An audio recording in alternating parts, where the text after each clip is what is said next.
Tea with T cells. This is Marta. I am Shafka. Tea with T cells.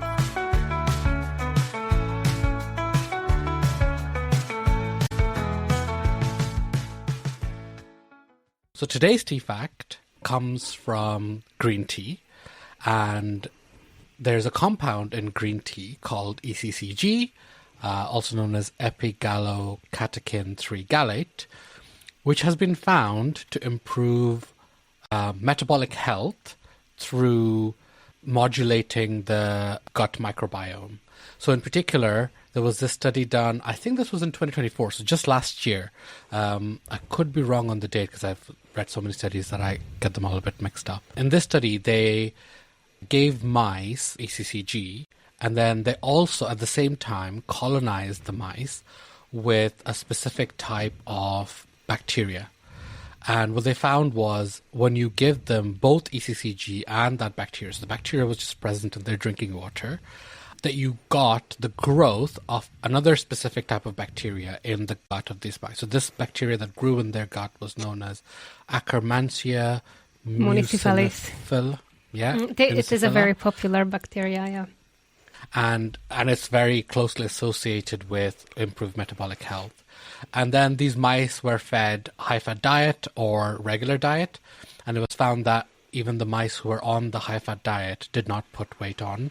And then I think they also did mice that were already obese were given the same treatment, and then they were found to lose weight, so they're reducing obesity. So basically, the study suggests that green tea potentially could have a beneficial impact on reducing overall metabolic health-related issues. But again, to stress, this is a mouse study, not a human study. So we don't know if these things exist in humans, but it suggests that there's potentially something there. Let me welcome our another guest today, Veronika, a third-year PhD researcher. Welcome, Veronika. Welcome to the podcast. Hello. Thank you for having me. I'm really excited. We are very excited as well, and we've been waiting for this chat for a very long time. So, Veronika, you're a PhD student, analytical chemist. Where did your journey as a scientist begin? Have you always enjoyed chemistry, or did it come to you later in your life? Thank you so much. First of all, I'd like to express my gratitude for inviting me. I'm very, very grateful. So my journey with chemistry started in my high school, where chemistry was one of the subjects that I hated the least. I love the way you describe it, hated the least. Yeah, so amongst history, for example, which was absolutely boring me to death, in other subjects that I didn't particularly enjoy, chemistry was actually something that I enjoyed doing. So that's how it started, and I was curious. And that curiosity never stopped, hence, I'm a researcher to this day. Did you have a particularly good or inspiring chemistry teacher? Yes. Yeah. Yes. Definitely. That often seems to be quite an important thing. Definitely. So, I had a chemistry teacher. She was great, and she kind of ignited that passion in me. And to this day, I always think about when I, like you said, there's always a person that you kind of link your love to it, especially I think that those starts are very important, which is, for me, it was that chemistry teacher who was really nice, and she always believed in me, and it was really, really good to have her, to be honest. Did you ever go back to her? Tell her where you are now. Yes. well, I haven't fully gone back to her in terms of saying that I'm a doctoral researcher at the moment. But when I was at university doing a master's, I always kind of hoped to go back, and I am still hoping. So I will definitely go back to just say thank you, because I think that's very important, to come back to those people who maybe intentionally, probably intentionally, but because it's their job at the end of the day, but who kind of shaped you who you are. Absolutely. And I think it's very important, and saying thank you. I said exactly the same thing, but about my biology teacher, so we are very similar in this sense. So you studied, obviously, chemistry in a higher school, and later on you continued at the university doing chemistry. Yeah. Where did you do it? Was it...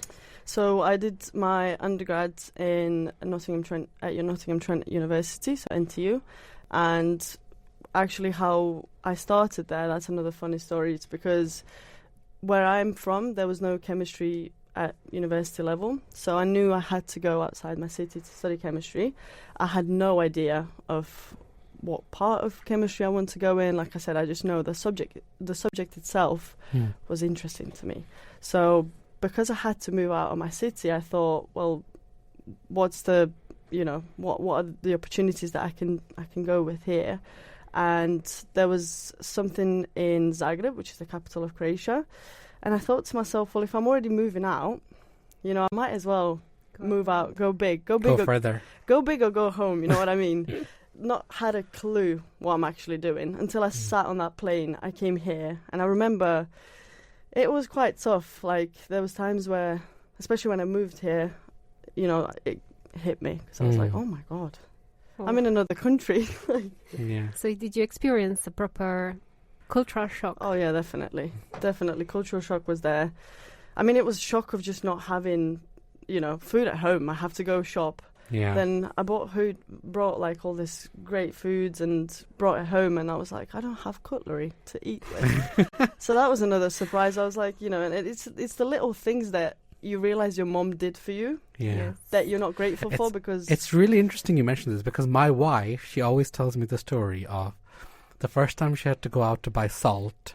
It really surprised her. She was like, oh, nobody buys salt. It's just there in the cupboard. Yeah, you always kind of have it there. Yeah. And it's the same with like washing and all these things that just happen. You happen to have clean clothes, and I was fortunate enough to have my mom who would do these things, and never even talk about it. It wasn't a thing. And I came here and suddenly it became my chore, and I was like, oh my, there's a lot of things that I was quite. It took some time to get adjusted to, but it was a journey, definitely. Yeah. So how old were you then? You were straight after high school, or? Yes, so I was 18. 18, and that was your first time, traveling abroad on your own? Or? Yes, first time flying as well. Oh wow! Okay. So it was a full experience. Wow, you couldn't choose any better. Wow. So how long do you think it took you, and how did you deal with that kind of cultural shock? And you didn't know probably anybody, and because you moved to Nottingham, right? Yes. So I moved to Nottingham. I was traveling with a friend at the time, and we stuck together because we only knew each other. So it was kind of like extending our bubble slowly in terms of university and meeting people at university. And after I started, I was quite lucky to kind of straight away meet a couple of people that I stayed friends with throughout all of my undergrads. It was great to meet those people, and to this day I still cherish those friendships with some of those people. So would you say that your life experience, what you learned about life in those, first 3 years, was as much or greater than what you learned in terms of the chemistry? Yeah, definitely. Like, there's both sides, because, like you said, it's one thing to have been introduced to all these great opportunities here in terms of instrumentation and lectures and everything else that maybe back home I would be quite limited to because of, resources and everything else. But not just that, like you said, it shaped me as a person. It shaped me as a person in terms of having thicker skin, as people say, and, not being fine on my own and enjoying spending time on my own, and taking care of myself at the end of the day, which at 18 I didn't really know. And I was kind of thrown into the deep end there, but it made me who I am. So has anybody encouraged you at that point to move abroad, or was it just your own decision? If anything, they discouraged me to go abroad. I think my family, they always wanted what's best for me, and they wanted to push me, but obviously they were aware of how far it is, and they were aware of how difficult it might be at the point which I wasn't aware. So they were trying to maybe give me a heads up of this might happen, and but I didn't listen. I just kind of went head in first, and I wanted to explore all these things for myself. So you studied in Nottingham. Why this particular city? That's a very good question. I have no clue, to be honest. I haven't got a clue. I just remember when we were in high school, there was this lady that came with this presentation about this is Nottingham and it's a great city in England. And he had these pictures I remember of, romanticizing studying in England and everything. And I had no clue about England whatsoever. Like I knew football, a little bit of football, not too much, but I knew football and I knew maybe a couple of things about like Britain and in general, but where I'm going, the culture, the food, language, accents, none of that. So I just saw these pictures and I thought, that looks good to me. So I just sent my application. And did you apply anywhere else, or was it just like Nottingham and that's it? That was that. Okay. Wow. That was that.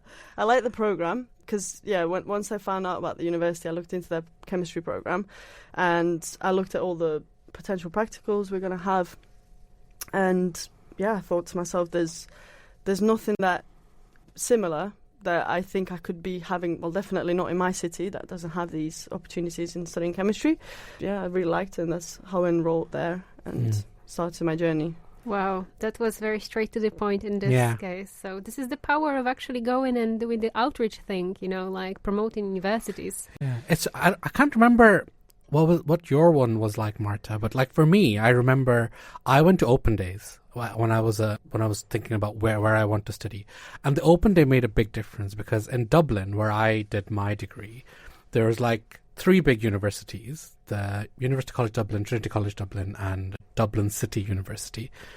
And I was sure that I was going to go study at University College Dublin, and then I went to the open day, and I just didn't like it. And then I went to where I eventually ended up studying at Trinity, and I went to the open day, and I just liked it.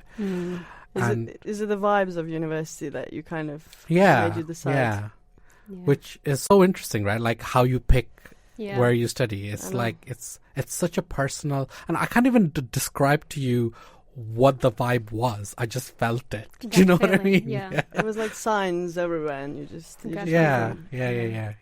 So. Wow. Okay, so you studied chemistry, and as an international student, obviously, were you working alongside this degree, or were you just focusing on university? I worked at McDonald's for 4 years. I was flipping burgers. I did I would do sometimes even full day labs, and after my lab, everyone would, they were like, "Oh, I'm so tired, I can't wait to go home," and I would be like, "Yep, I can't wait to go and flip some burgers and go on fry station for another 6 hours." So that's what I did. Which one was your favorite burger to flip? Which flipped the best? Let's put it that way. Honestly, they're quite similar. I'm not gonna lie. There's only differences in the morning. Obviously, you have sausage. Yeah. And sausage has a different, obviously different texture, different smell to it. Yeah. So and also, at 8 a.m. I don't know about you, but the last thing you want to be doing is bending over this big, hot plate or whatever you call it. I forgot the name of it, but and the last thing you want to do is put in these frozen sausages on there. But I did that for 4 years, so. Wow, I would have literally question related more to your job, but I don't know whether I should follow with the podcast. Tell me if you've learned something about food technology, whether you would eat again in McDonald, or whether right now for you it's, I don't mind eating at McDonald, because I worked in kebab shop in the past and I haven't had kebabs after that for 10 years. You're a champ. Honestly, nothing can put me away from my food. Okay. Especially after a good night out. All I can think about is that double sausage. No, I mean, all jokes aside, there are certain things that I do think about, which I would maybe not order again, but I had Mackey's yesterday, so. Okay, yeah, representing your previous company. Well, I don't mind them. I mean, I wouldn't have them all the time, and when I was working, I was quite cautious of what kind of food I was ordering, and I would mostly have a wrap with grilled chicken, because when you have 4 to 5 shifts a week, so I was basically full time. Eating burgers, any kind of burgers, not just McDonald's. I just didn't want to do that. So I was quite, I would always have carrot sticks as a side, and everyone was like, "You psychopath! Why would you have carrot sticks?" But I tried to stay healthy in that way. So you worked nearly full time. Nearly full time for a little bit, and then when university got a little bit more, difficult, requiring more of my time, I would go part-time. Okay. But I was working quite a lot. 3 shifts was like kind of my average. Okay. And you did that for the full 3 years? Full 4 years because I did a master's. Okay, so you did a master's after. Yeah. So how did you find managing your time doing both? It was splendid. It was great. it was obviously I think I was chronically tired during that time, but I must say that, you know, having that job led to so many great things, friendships, but also, you know, meant a lot to me in terms of language. I don't know if you remember the story about when I got my job. At the interview, my employer or my manager at the time asked me what my biggest weakness was, and I said language. So he decided to put me on drive-through headset. Wow. To expose me and you know and just kind of be like, oh, you know, because he was encouraging me. I think he was trying to say, no, you know, we communicated all this time, your language is perfect. But I felt like Terminator with my sentences, like I, you, me, you know, us, work, you know, and then hasta la vista with the burger. Literally. So that journey of being on the headset and people asking for a plain cheeseburger, and I'd be like, oh my god, stop it. Plain cheeseburger. I think like plain cheeseburger. What? Yeah. What is a plain? Do they want me to throw? I'm like, and then I would stop I remember stopping it and manically trying to find my manager and be like, they want a plain cheeseburger, and they're like, yeah, plain, like no sauces, no. I'm like, oh, plain. I thought it was flying in a way, and. Or like, oh, can I have no gherkins on my burger? And I'm reading the screen. It says no ketchup, no mustard, no pickles, no mention of gherkins. I'm like, what are gherkins? And then I come to my manager, and you could see how like he was like, it's pickles. I'm like, oh, pickles it is. Like there's like different stories of how I, you know, learned the accents and different ways of how they say things. Well, would you say? I mean, now I'm jumping forward a bit, but I mean, this is not a surprise. You're a PhD student. Would you say that work taught you something that you are still using today? And what would you say that is? So much. Resilience. Apart from the language, obviously. Apart from the gherkins. Well, resilience and just kind of standing up for yourself as well. Because I tried to, you know, give as much out, but also respect myself. And like you said, like I had to be very organised in terms of what shifts I can take and what shifts I have to say no to. They also offered me management a couple of times, and I said, look, this is not something that I have the time or the strength or the power of will to do, to be honest. I'm happy flipping these burgers and just minding my own business, but it taught me so much. It taught me so much in all the values that I still use now in my research. So wow, yeah, this is important. And whenever I was working with kids, pupils, really, they were scared that, you know, they get in maintenance loan and they have to like still like perhaps work part-time. And I'm just sometimes like thinking, people, we've never had maintenance loan, we had to work. And I think the time management is like super important. And like if you start going to work, you spend so much time and you need to handle your time well. You start appreciating it more as well, which is super important. So like saying it to pretty much every student, every child or any age people that actually work is not only just going and earning money, it just teaches you all the skills. That I absolutely agree.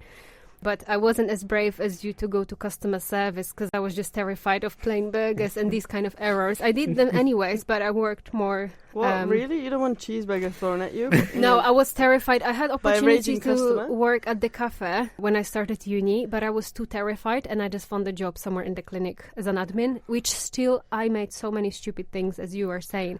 But I had a bottle of vodka thrown at me when I was working in a shop. Wow. Because this person refused. I asked them for their ID and they didn't have their ID. And I said, well, I can't sell you this without ID. So they threw the bottle of vodka at me. I dodged it. I was going to say, did you catch it? Or did no, I just ducked and it exploded behind me. But wow. Yeah. Dangerous. So you get a lot. Yeah. And again, that also taught me resilience.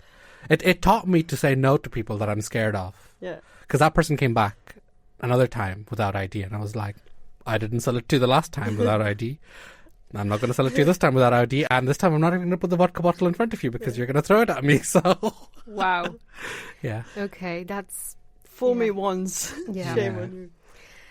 okay. So you said that you did your master degree. How did you find doing your master degree, and what was it in? Was it still at Nottingham Trent, or? Yes, so I got offered MChem position. I think it was when I was during second year of my bachelor. So they offered me the position, I accepted it, and then I transferred from bachelor to MChem.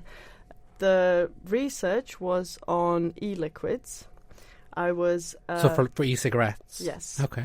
I was vaping at the time, so I was an enthusiastic user of e-liquids, and I performed GC. It was mostly GC on e-liquids. Do you want to tell us what GC is?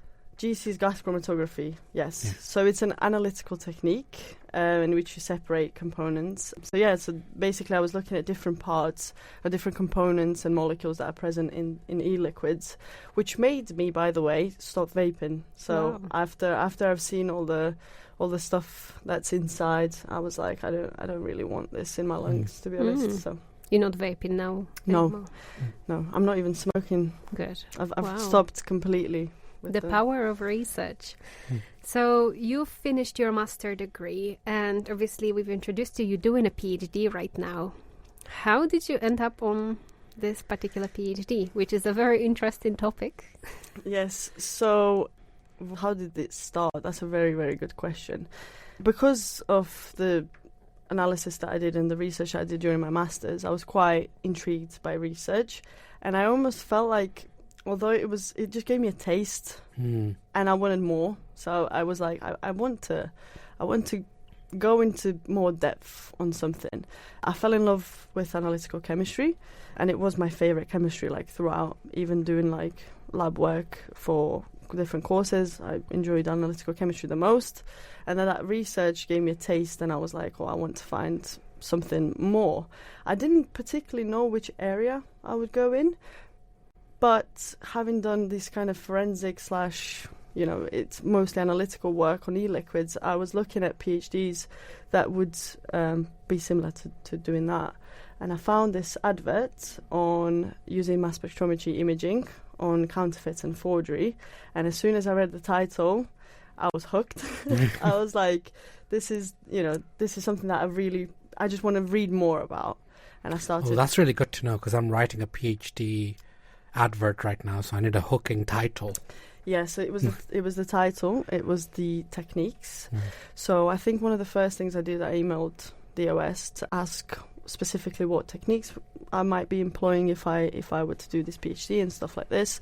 And after I gathered all this information, I was ready to start at that point. I was like, I don't know if you want me, but I want you, so please have me. So yeah, I was hooked on that. So again, you only applied for this one? Yes. Oh. It was the first one. It was the first one I applied to, and I got it. See, this is kind of like a theme with me. I even posted on my when I posted the picture of me on graduation, I think the caption was something like, I don't know where I'm going, but I'm on my way. And it's kind of like a theme of my life. I just kind of freestyle and trust my instincts and just go with the flow, and it seems to be working. Works. Yeah. Wow. As long as you enjoy it. Yeah. Yeah. I love it. I love it. This is a question for later, but I'm curious, where is your next step? But let's leave it for later. So you got the position. Yeah. You were offered the position. So how right now, after this time, because you are on the third year, how are you feeling on this PhD? And can you tell us how your typical PhD that it looks like, without romanticizing, if there is anything like typical PhD? Yeah, I think it varies a lot. It varies a lot on like different parts of semester. Depends if there's teaching involved in those weeks. Depends on...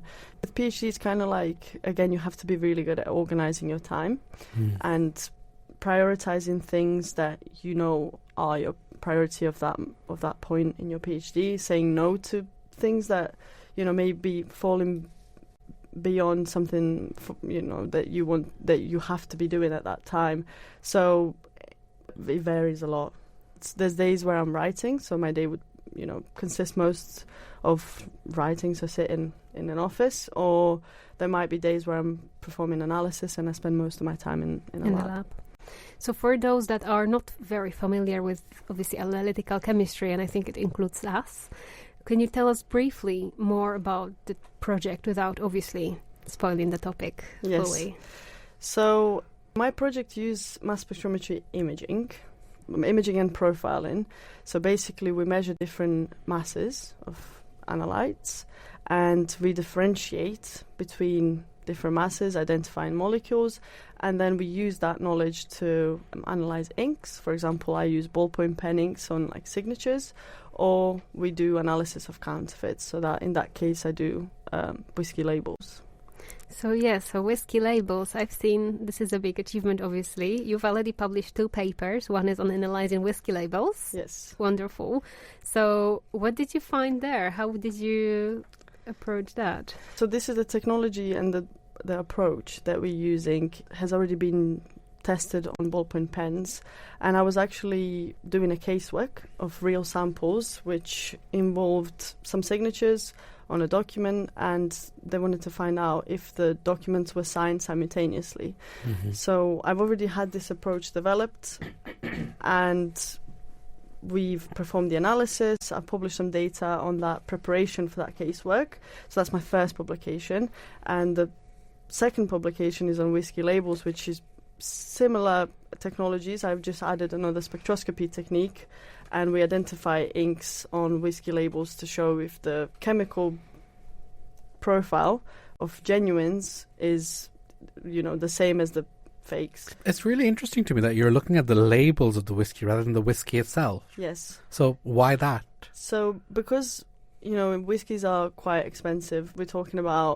If we talk about really expensive, I think there was a case where an original whiskey label was sold at like £1 billion or something like that. Mm.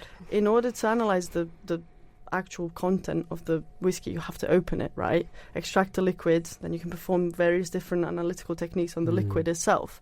But in these rare cases, you need something that you want to mitigate that. So you don't want to open the product because it's going to lose its value. So what actually can we analyze to show is the paper, so it's the label itself. Yeah. So there's already enough information on that label that we can use to identify, okay, this is completely different, or it's actually the same as various different types of That's of really that label. Fascinating. Wow. It's really clever. I would have never thought of that. Wow. Well, it wasn't my idea. It was definitely goes to the previous work done on, so this research has come out of analysis of banknotes that my supervisor's done. So he found, he was looking at fingerprint on different banknotes, and this is when the banknotes were still paper. So what he found is not only he could see fingerprints residues on those paper banknotes, he could only see different inks. And that's how the idea came. Wow. And it can be applied to anything, really. We can talk about medication boxes. They also have specific chemical compositions, and if you have something like a database, it's very fast actually to do it. You can do it on the border. If they have one of these instruments, we have like different instrumentation that we can use. It's something that it's really cool. That's really cool. No, I didn't know that it has such a deep meaning, I'm actually feeling I'm really thinking bad I'm now. thinking what I can analyze next. Another PhD project. So you've already published 2 papers, like just briefly, because obviously in academia we see publishing papers as a very prestigious thing. Briefly, like, what are your challenges and how long for you it takes? What are the advices you could give to somebody how to approach writing a paper? Oof, another really good question. This is difficult because I think it's different for everybody. For me, I feel like I've watched some videos on how writers, because sometimes you will just not want to write, but I think I've heard this somewhere and it somehow works for me. Like if I'm sat at a desk, instead of just staring at a blank page, I just start writing. And I think this advice that I've heard was like, writers can start with a quote that they know, or like a song, or like a line or something, just to get you going. Because once you're in that motion of like, okay, I started now, then it's kind of like, okay, at least for me, it's like, okay, you're in a flow now. So I just start typing, and then there's no real answer to this. I just, you just have to different do for it. everybody. Yeah, I can really relate to that because the way I write is as well, I start off by just saying whatever I want to say in whatever comes in my head. It could be complete, gibberish. Yeah. And then I fix it afterwards because I'm like, if I try to have the perfect sentence, it's never going to come out. Yeah, no, I agree. Yeah. I just throw ideas on the paper, and sometimes obviously like the grammar's all wrong and like everything's wrong. But especially if I have like scientific idea and it's like, oh my god, like sometimes it will come to me like in a shower or something. I'm like, oh my god, that image that I just took, that might mean this, and then I'll come to it and just type it out. And yeah. Wow. Actually, speaking of the shower, this is kind of unrelated, but like, have you ever dreamed of your data? And this applies to both of you, but like, have you ever had a dream about your data and then woken up and been like, I now know what experiment to do? Definitely. That's brilliant, isn't it? Yeah. Like my ceiling just above the bed reminds me so much of my cells. It has the same like patterns. That is clever. I feel like I need to do this. It's like we just moved in there, and every time I lay in bed, I'm just like, I wonder if they are okay. You need to repaint that ceiling, I think. And then I say it to my husband, and he's just like, what's wrong with you? Yeah. So yeah, I think so. Yeah. I've had dreams which are like kingdoms and like wars, but my cells. Cell biologists be like that. Okay. I'm not involved that far yet, but that's. I mean, it's because I also play games, and like actually, I've had cells which are like characters in my game. Oh, that's cool. And it was just like, that's cool. Whoa. It's also petrifying, but it's cool. Yeah. What kind of games do you play? Do you mind me asking? I play everything, but like I'd say my favorite game is Red Dead Redemption 2. Okay, I've never played that one. Okay, but I play like action adventure for the most part. But I remember going back to my dream, this specific game, and I haven't actually played that game. It was just a trailer that I saw, right? Which was called, I forget the name of the game, but basically it was a PlayStation game, and it had a flying cat, a massive flying cat in it, right? Have you played it? Does this ring a bell? I've not played it, but Okay. it sounds very interesting. Yeah, I think it's called Shadow of the Colossus or Eco or something like that. I can't remember. But they had a flying cat in it, and in my game, my role, I was an immune cell, and I had to kill the flying cat. This is your dream. This is my dream. Oh, okay, Yeah. I thought that there was a game. Okay. Yeah. No. Okay. Yeah. So yeah, It might be a game one day. maybe. Scientist's game. Yeah, maybe I should get together with some game developers. Think of that. Yeah. Coming back to our podcast, let's talk just briefly about the supervisory relationship. A good supervisor can obviously make or break your PhD. What role has your DOS played in guiding your research through? Do you have a good relationship with him? I have excellent relationship with my supervisory team. I think I was very lucky, and I'm very grateful for the team I've got. I think they are exactly what that word, everything that I imagined a word supervisor is, they are to me. So I look up to them, and they inspire me. I want to be like them one day. So everything, whenever I needed help, they would guide me. If, they trust me with my instincts in terms of where the research is going. They've given me the full control over things that I'm presenting, or like, the papers that I'm writing, and they always give me their insights, which are obviously very, very helpful. And they've always been very, very helpful in terms of if I was not feeling my best, I feel like I could go to them and say, look, I'm not having the greatest time of my life at the moment, which I think is really important to talk about. And I would always be respected on that, and I was really grateful. Good.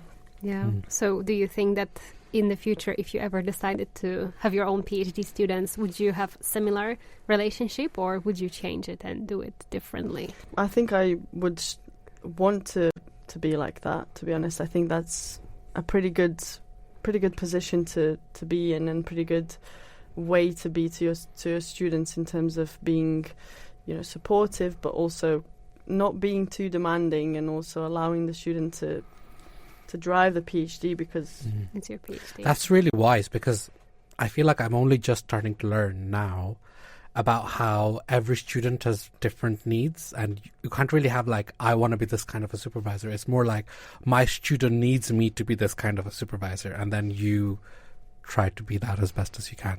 So the fact that you can already think about that, I think that's very wise, because I didn't think about that. You live, you learn in the end, but that's very good to hear, because obviously you hear a lot of stories, like horror stories about PhDs and being ghosted and bullied and so on. So you would say you are enjoying your PhD. Definitely, and there was never a moment where I felt neglected or where I felt like I wasn't given full support. If anything, I could message Rob at any point, and say, I have this problem, can I give you a call? And I know most of the times I would get a, go ahead. And so it's like a team. You basically work as a team, and it's just so nice to see, because the results are there in the end. Definitely. So that's very good. So talking about your next steps, do you have any ideas what you're going to do after, or you just... I don't know where I'm going, but I'm on my way. That's definitely. Do you think you would like continue with this research, go into academia, or? I would love to continue this research in terms of having a postdoc position. So it's something that I'm currently thinking about, but obviously funding, everything else, I'm not really certain if that's going to be the case. I would love to continue it. I don't know. We keep our fingers crossed for that, because, this sounds like a really cool research to do, and you are very passionate about that as well, you can see, so very good. Have you thought of any applications other than whiskey labels for your project? Definitely. I think there's room for various areas of products that can be explored, but not just that. The most recent work that I'm doing it involves different environmental factors and how they affect ink aging. So I'm exploring humidity, light. So you can end up doing history. Oh. A thing that you hated. Yes, I'm actually doing... Yeah, it's a full circle, isn't it? Yeah. It's kind of, yeah. Yep. So, how different environmental conditions affect inks. But it doesn't have to be inks. It can be different things. Because obviously, because we have these very powerful analytical technologies, we can track these changes over time. Yeah, that's fascinating. Wow. Okay, moving away from the lab a little bit. Obviously, I know that from you, but if you'd like to tell a bit more about your mindset and habits, because I think that's something that is very inspirational as well. You're a fan of digital minimalism. How did that start, and how does it help you as a researcher? Well, what is digital minimalism? Let's start there. Well, first of all, I read a book titled the same. So it's a digital minimalism book. I can't remember who the author is. Carl Newport. There we go. She's got the facts. And basically, it's a book is about how nowadays we're so stuck to these smartphones and all of the technology that we've got, which obviously is changed the way humans are. And I've also read Dopamine Nation, so it's changing. I've read Dopamine Nation. Yeah. So but I haven't read the digital minimalism. I must do it. I have one if you need it. So it's kind of on that track of how humans are and how they've changed, and how this is not how it's meant to be, and it never was in the past. And I'll start with myself with the example of, start of the day, my alarm goes off, I'll take my phone, I'll snooze or stop the alarm, straight away I'll open Instagram. I'll check on Instagram what's happening there, go maybe to Facebook, message a couple of people, and that's how I start my day, right? Nothing done for myself, not stop for a second, no gratitude, just that entering the day in that way. I found myself miserable, to be honest. And it's the same, the whole day checking Instagram, constantly having to have that connection to the whole world, people that I might not even speak to at the moment. I just felt like I was getting dragged in that world. And, I'm not saying it's bad for everyone. I just noticed it had a bad impact on me. I mean, I feel like you don't need to say it. The data says it, that it's bad for everyone. So, yeah, like for me, it was, I would be here in England writing my paper, and I'd scroll and look at people in Croatia, drinking cocktails on beaches and, having all this fun time. And I'm like, it wouldn't have a good impact on me, because then I'd think, I want to be there. But actually, I now looking at it, like, I don't want to be there. And I was exactly where I needed to be. And, it just shifts your perspective, because I almost felt like I was living two lives at the same time. One here, one back home in Croatia, or the life that I wanted to have. And it wasn't healthy for me. So I started reading this book, Digital Minimalism. And it basically suggests to treat phone as something that it actually was at the very beginning, which is, we have all these great things now of having maps, and you have access to the whole world in one click. But waking up in the morning, I have a radio next to my bed, and the radio will start. It's a timed, whatever it's called, like it's like a clock radio. So it starts at 6 a.m. when I wake up.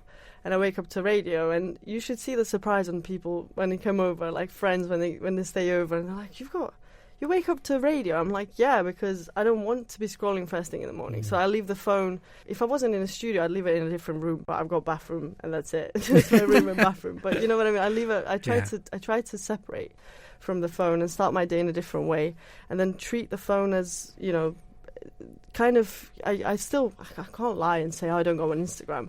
But minimalize that to the point where, okay, I allow myself mostly to go on the weekends to check on my friends and family, but no more scrolling when I'm eating food and not connecting to food. And, it's everything that I do, I try to stay present in that moment and do what I'm doing, instead of doing it kind of, but also not having full attention to it, if that makes sense. Did you feel like, you mentioned like scrolling, Instagram, all the kind. I mean, we can all relate to that.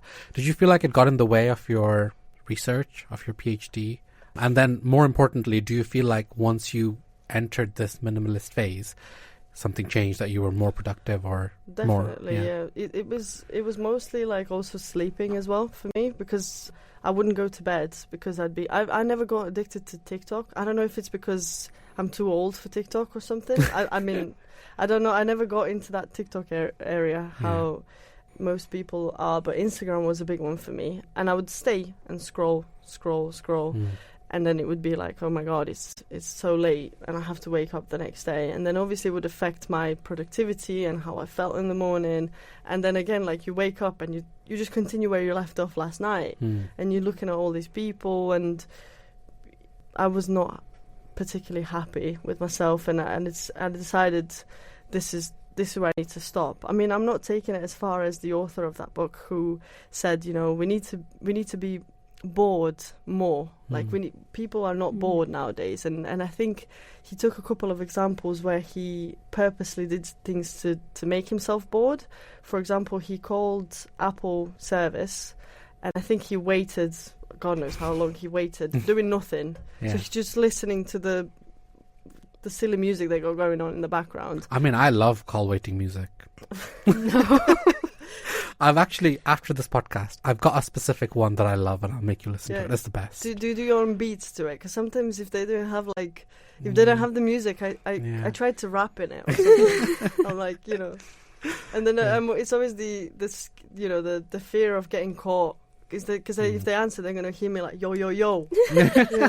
Mute yourself when you're waiting.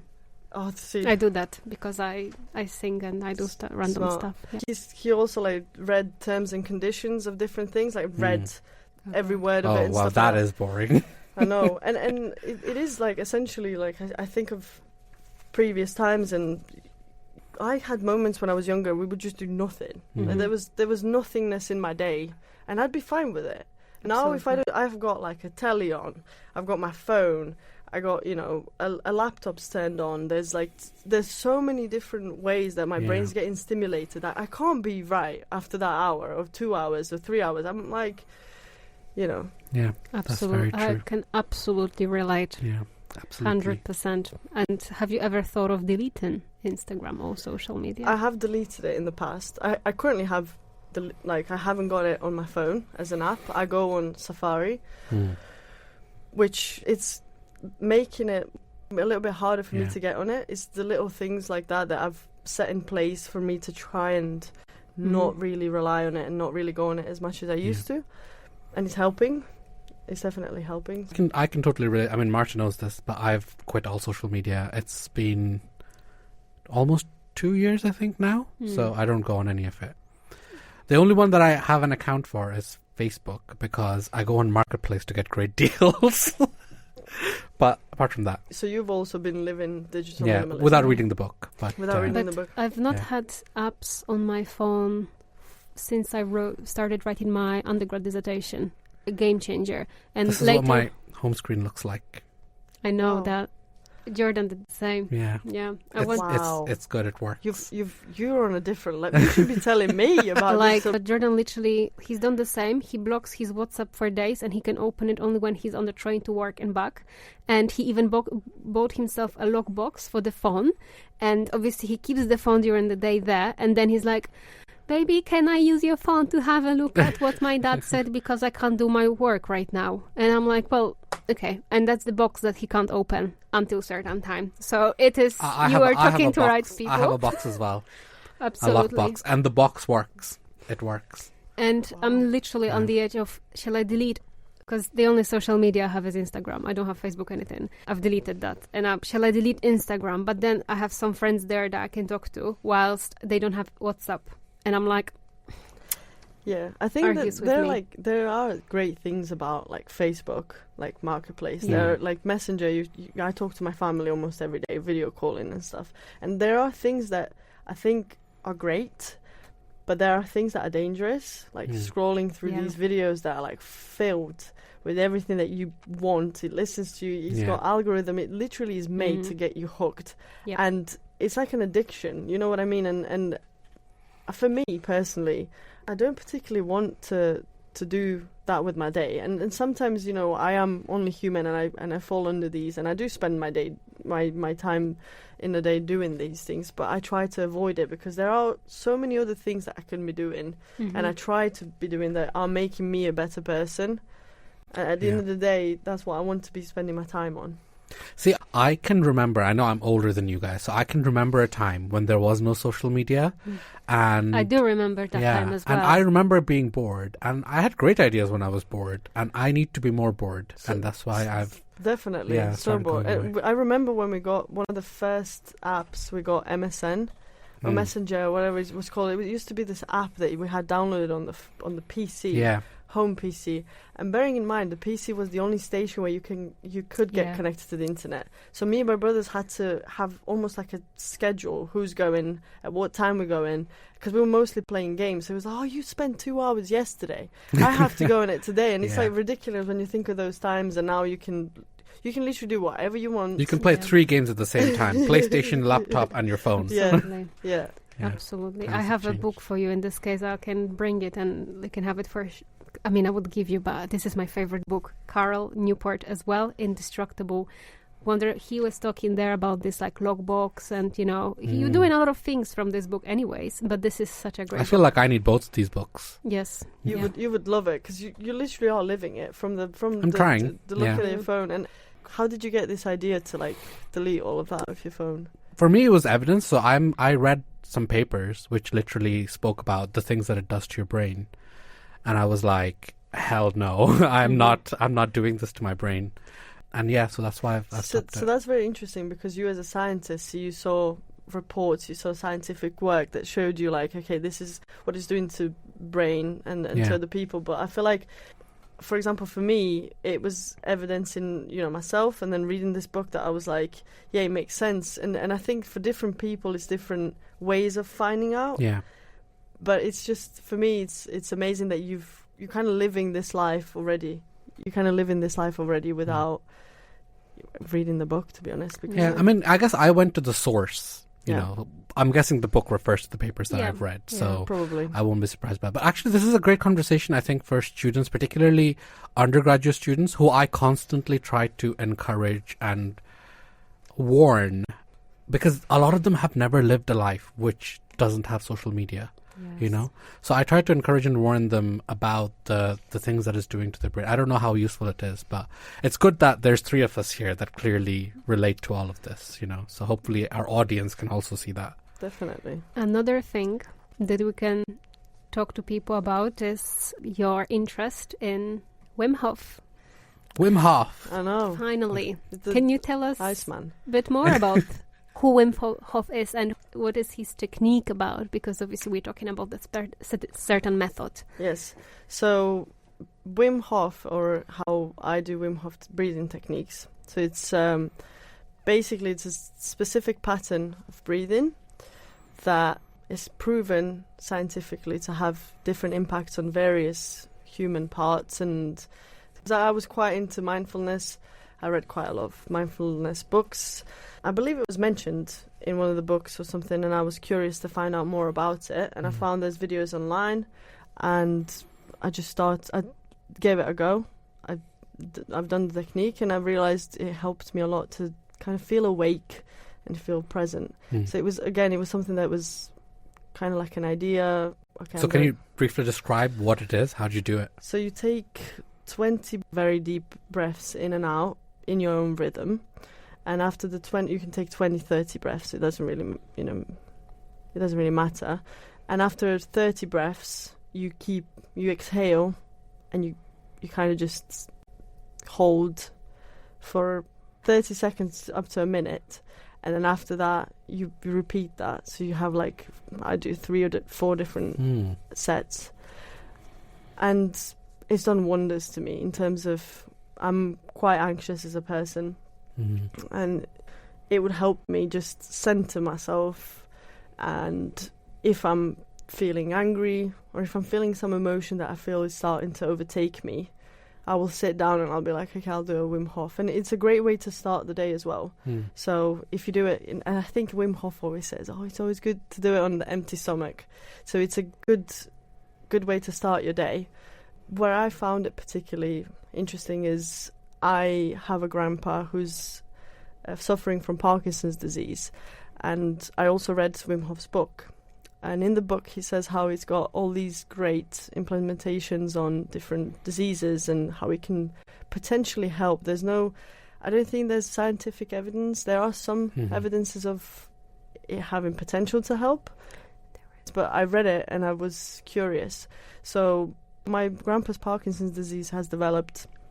I think he's quite in late stages now, where he is using a straw to drink, or he was using a straw to drink because he couldn't swallow. It's the problem of the motor functions. And one day I just said, do you want to try this breathing technique with me? It's supposed to be helpful. And he said yes. And we started doing it, and I remember we did it for a week. And I would at the end of each session, it's again being mindful and saying, like, I think even in the videos he will say something like, you are alive, you're here, you can hear your heartbeat, like you are right here right now, you're fine, you know. And I asked him, I would be like, are you feeling better, are you feeling like you're here? And most of the time I'd get like, I don't know, because it's almost like, it didn't quite get there. It didn't reach him the way I was hoping to. But I just carried on doing it. And after maybe the second or third week, I think at that point I've left Croatia to go back here to study here. And I gave my mum a call, and my mum told me, she was like, you know what? Nono started using the glass, like started drinking from the glass, and he's not using a straw anymore. And I was like, oh my God, like, and to me, to my family at home, we were puzzled by it, because in this kind of disease, what they tell you is like, it's just going to progress. Progressive, yeah. It's going to be worse. But I feel like, and it might be that it was, pseudo effect of him thinking he can do things and started doing it. But I can see his switch from, I can actually do that. And he was laying quite a lot at that time. He started, taking walks, and I could just see a positive impact. And even nowadays, like, I'll call him and I'll be like, should we breathe? And he'll say yes. So we do like these breathing exercises. I also do, after we do breathing exercises, we'll do like a voice exercise. So I to my neighbours, I must sound like I'm absolutely crazy, because every Saturday and Sunday in the morning I'll go like, like, you know, like trying to exercise the voice, because it does help him at the end. So it's like little things that I feel like, you know, and Wim Hof was one of them, and he read the book. I gave him the book after that, and he read English. it. In Croatian. Yeah. Wow. Oh, that's really interesting. I've heard a lot of things about Wim Hof. I did workshops, not with him, but with one of the representatives, I think. And like going into the cold ice bath for the first time, what a terrifying experience. But you hear a lot of stories on the Is the internet. ice bath also Wim Hof? Uh-huh. Oh, That's okay. another I thing didn't that know comes with it, cold exposure, Mm. which, you know, I am always very cold. Like I have Raynaud syndrome and, you know, like arthritis in my fingers. So I would be the last person to do that. But I keep doing cold showers, and it helps in many ways. But you hear a lot of stories that his technique obviously helps improve immune system in certain ways, but also people with autoimmune conditions in this sense were able to reduce their symptoms. So I absolutely love Wim Hof, and that's very inspirational. So are these? story. I'm familiar with a lot of these techniques that you guys are talking about, but I'm not aware of like empirical evidence to support it. So are these? Have you found anything? Yes. Or yeah, there are some papers, and I can send you later on. But okay. I think maybe we should link them in our yes. show notes. I know that he was injected. Was it E. coli? He was injected Yes. in, and some of his people that he trained were also injected with the bacteria. And through the technique, the scientists were completely shocked that like they were able to resist like the immune system. Fascinating. Yeah. So there are a couple scientific research that he does mention in his book. So in the book, he does mention a couple of research that he's either conducted in the past or are currently ongoing. But like you said, there is some evidence there. Yeah. And So we should try and back up what we said by putting them in the show notes. Importantly, we are not trying obviously to praise like just one person, because you know that he obviously collected a lot of evidence. He collected a lot of ideas and techniques, and everything is right now linked to his name. But these techniques, like they were there somewhere before. He just made it in one, and that's why he's very popular, and we absolutely like him. So. What an interesting conversation. We could probably carry on talking for a very long time. So the last couple of questions. If you were to talk your young self, let's say 15-year-old Veronika, what would you say to yourself then? Again, a good question. I would say that I would encourage her to keep going forward and just believe in herself, because she's got a bright future. And I think she's going to lose some people on the way, which I think is really important as well, because these people who are still with me are people who have shaped me, and people who aren't with me also shaped me in a way. So be grateful for every single person and every single encounter, because it's going to make you who you are. And I think just, believe in yourself. I think that's the main goal. Never give up. I'm never going to give up. Very wise. Very wise. Any books, podcasts, other recommendations? From obviously digital minimalism, I guess, as we already know. I quite like 7 Habits of Highly Effective People. Oh, I've read that. Oh, that's good, isn't it? Yeah. And I read... Was that Malcolm Gladwell? No, I can't remember who the author was. This is the thing, I don't know authors. I the read names that are... They stay in for a second and then they leave. But I read 7 Habits, and then I read also The Courage to Be Disliked. It's on the same type of psychology. I don't think I've read that one, although I feel like I probably got it on my bookshelf. It's a really good book as well. And he talks about, like, you know, it's a different psychology to the psychology that most of us are taught, and how we are, and how we're living, and how we're taught to be living. But it's a really different switch in behavior and how you can take things in, and really, really interesting. So okay. Where can our listeners follow you or find you on social media, if you still have any? I have LinkedIn, so you can find me on my LinkedIn, Veronika Tibljas. You can also, I have a blog, but cool. I don't write very often. I write here and there sometimes. This is your chance to promote your blog and start writing it. This is it. Now that I commit to this, now I have to. Yes. Yeah, it's The Croatian Chemist. So that's cool. That's nice. Croatian. It's like your own like little blog. It's not like hosted on. No, it's just my own blog on WordPress. Cool. I started. I feel like I need to talk to, because I want to write a blog. Yeah. but nice. I've never. It's kind of like it's like an interview with yourself, and I just write. That's how I've taken this, is like writing all the things that I feel in that moment, and kind of unedited. So it's kind of my blog is very raw, like my thoughts and comment. Like when I'm writing it, I'm having a conversation. I'm like, well, this presentation changed me in this way, and why did it change me? Just kind of like a journal, but in a blog form. Yeah, absolutely. Yeah. Interesting, very interesting. Wonderful. We will put the links in the section below. Cool. Thank you so much, Veronika. Wonderful. Thank you guys for having me. I had a great time. Thank you very much. Yeah, it was good fun.